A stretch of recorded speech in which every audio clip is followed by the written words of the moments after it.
For almost half a century, Wheel of Fortune has been running continuously on television screens across the United States. It has been responsible for some bizarre game show moments that caught us off guard, still attracts audiences of millions, and shows no sign of stopping yet. Part of its appeal is the fact that it is a light-hearted game that is easy to follow and play along at home. But the presenting duo of Pat Sajak and Vanna White also plays a big part in its success. Despite appearing in more than 8,000 episodes and becoming a household name in America, things haven't always been easy for White.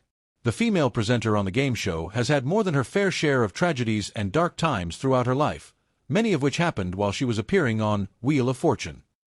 Here, we are going to look at the tragic true story of the TV host and see how it affected her and her career.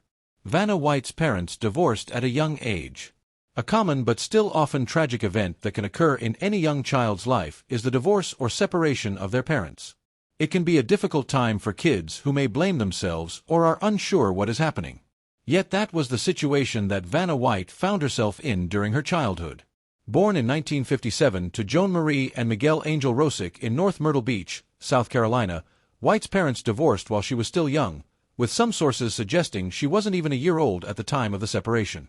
Being so young possibly meant that White had little to no memory of the events and that it didn't affect her significantly.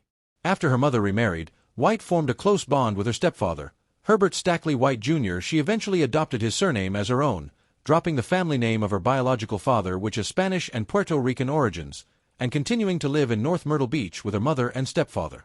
It isn't clear if White had any contact with Rosick after the divorce or if he was involved in her life, as she has not spoken about him publicly. She lost her mother at the age of 24. Vanna White moved out of the family home almost immediately after graduating from high school. Having enrolled in the Atlanta School of Fashion and Design, she lived in Atlanta, Georgia for a while. She next ended up in Los Angeles, where she tried her hand at modeling and also pursued a career in acting. However, her first stint in Los Angeles was cut short when she returned home to South Carolina in 1980 to spend time with her mother, Joan Marie White, who was diagnosed with ovarian cancer. Understanding the seriousness of her mother's condition, Vanna was there for her final days, with Joan dying from the disease on July 10, 1980. At the time of Joan's death, Vanna was just 23 years old. Joan was cremated, with her ashes scattered at sea. After the funeral, Vanna went back to Hollywood in an attempt to kickstart her acting career.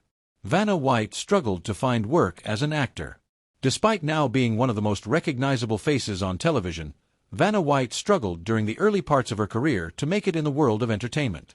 Having moved to Los Angeles to try and become an actor after a brief stint as a model, she was only able to